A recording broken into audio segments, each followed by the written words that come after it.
Welcome to the Penguin Rundown here. Happy Valentine's Day or happy Single Awareness Day, whatever fits you a little bit better. I'm sure the latter fits me and Sean. As two single young gentlemen here, you know, it's not the best holiday for us, but I tell you what, who it is a good holiday for, and that's Pete and Penny. We'll take a look at the Butler box score. Women's played a couple games last week. The first one was not a good one, 73-56, the Butler Bulldogs. A lot of that had to do with Chloe Hamilton. Her numbers aren't there, but she ended up with 35 in that one. Brandy Brown played through a little bit of pain in this one, 20 points, 9 rebounds. Overall, just a tough one, Sean.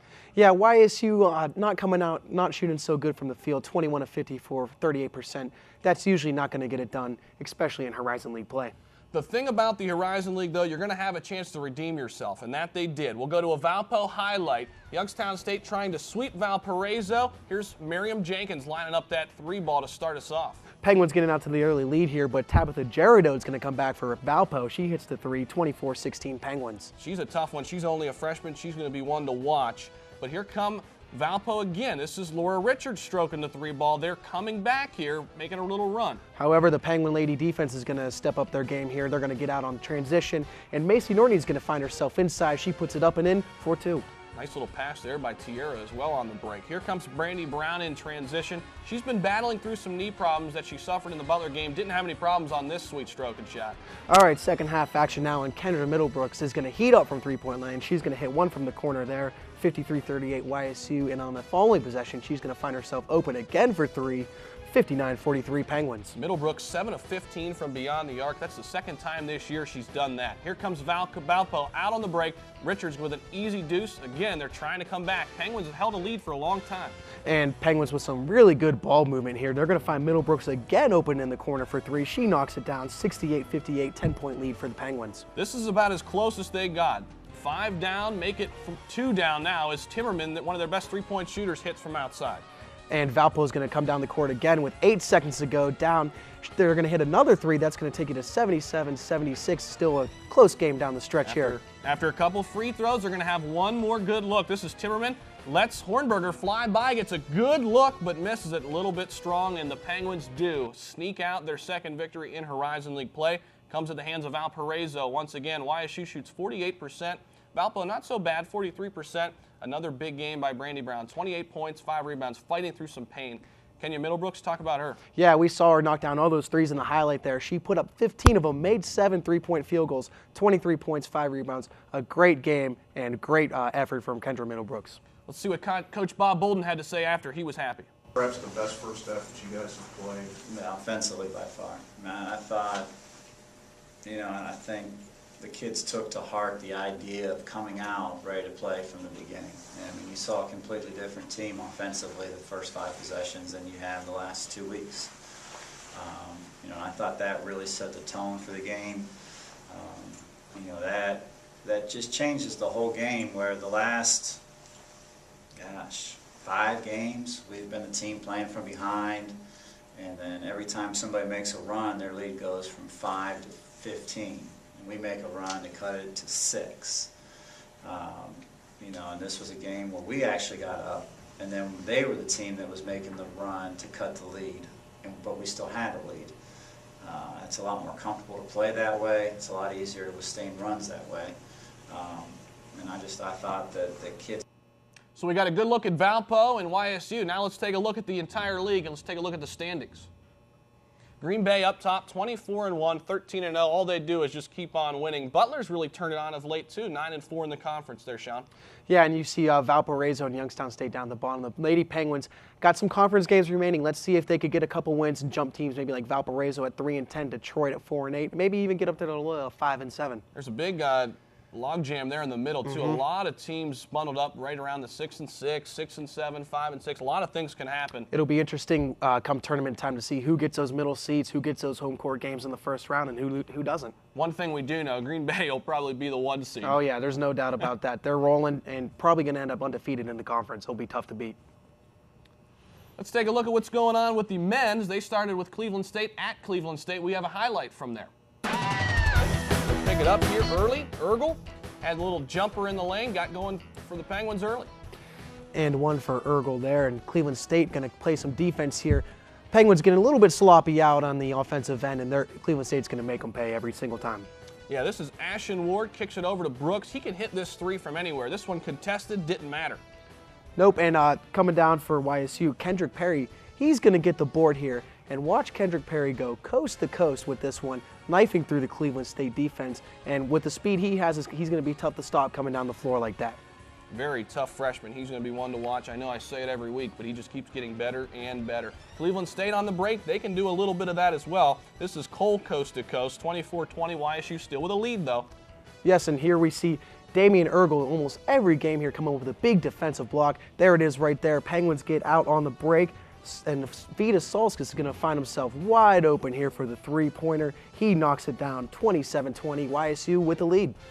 Access denied is what Ergel said. Here comes Cole back with a three-pointer. He did a lot of this one from way outside. Oh yeah, and that's not going to be the last we'll see of Norris Cole in this highlight for sure, as we see him again coming down, hand in his face. Really nothing you could do about this if you're YSU. Just better offense, pretty good defense, but just a better perimeter player there in Norris Cole. Ergel comes back here with a layup and the foul here underneath. Penguins starting to get a little bit of rolling going, 42-34 with a lead.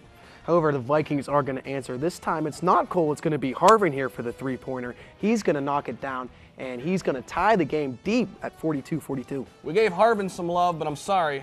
We got to give Cole some more love. He was that good. Here's the layup, 50-44. Cleveland State now pushing ahead. And Penguins going to get out on the break here. Ergel's going to miss it, but there is Brewer for the putback, 50-46. Cleveland State ahead in this one. Brewer rebounds so well for a guard. Montgomery, 53-46 on the three ball from way outside. We can always see Montgomery sitting out on the perimeter. Yeah, got to get a hand up on him. Solskis now, he's going to hit the three-pointer, and that's going to keep YSU in this game. 53-52, Penguins down one at this point with 12 minutes to go in the second half. Yeah, that's a big one. Right around that 10-minute mark, you want to start making a push.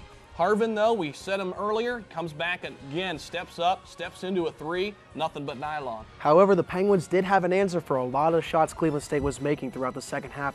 Ashton Ward's going to get a contested three-pointer. Look, he's going to knock it down, 62-61. YSU takes the one-point lead. Now it's the Norris Cole show.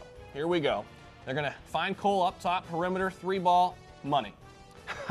And there's really not much you could do about that when a guy is that hot from the perimeter. Get a hand up on his face, but good luck with that, as he is money from just about anywhere on the perimeter in this game. Here he's going to dribble to the middle, up, stop, pull up, and he'll knock that down, of course. 73-68, Vikings starting to pull away a little bit here. And this is when you want your stars to come out. Norris Cole did just that. Here comes the layup in transition.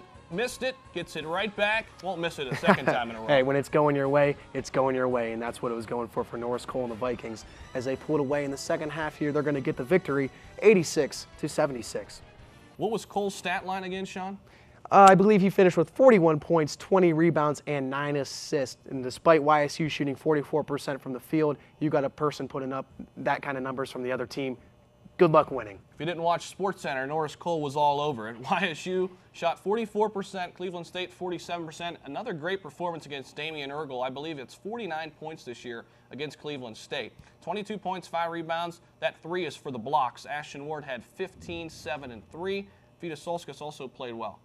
Yeah, Vitas chips in with another double-point performance. And YSU close throughout the game, playing the top team tough, but they're going to have to do better on the road. So we saw the rivals, Cleveland State, Youngstown State, go at it. Now let's see about all 10 teams and what they're doing.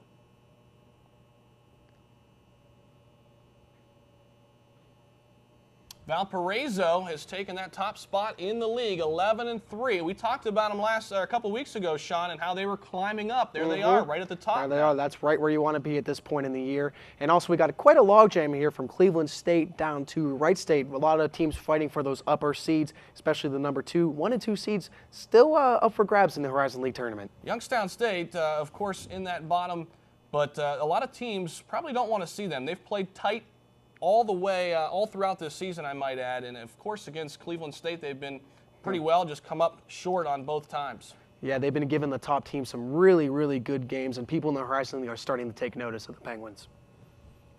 The Youngstown State baseball team will travel to East Carolina, where it's nice and warm, 70 degrees and sunny's the forecast. Man, am I jealous. Hopefully that weather will be pushing our way pretty soon. We'll see what Coach Pasquale had to say about the upcoming road trip. You think this season, pitching, hitting, offense, whatever? What do you think? You know, I'm going to say defense. I'll say defense, pitching, and then hitting. It's really a combo. We've been spending so much time on defense, a lot of time on some small ball and that, but defense is really, I think, going to be our strength, and that's what we need to win games. That's what we need to close out games.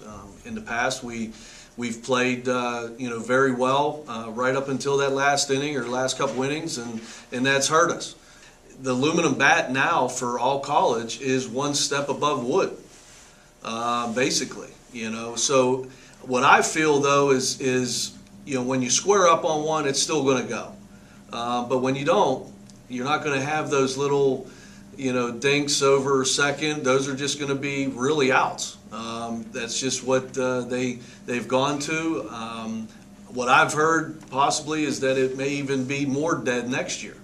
I know high schools will be going next year to this bat, and I believe it's for the exit speed of an aluminum bat is why they've gone to that.